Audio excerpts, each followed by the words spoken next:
துன்பங்களை சார்படிக்கு பாடுவோம். பாரில் எனக்கு வேற என்ன வேண்டும், உயிருள்ளவரை நின் புகழ் பாட வேண்டும்.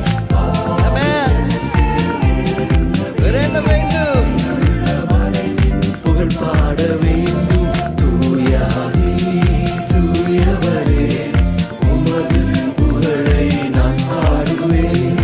பரலோகில் இடம் உண்டு என்றவரே, பரிவாக எனக்கிடம் தந்தவரே. பரலோகில் இடம் உண்டு என்றவரே, பரிவாக எனக்கிடம் தந்தவரே.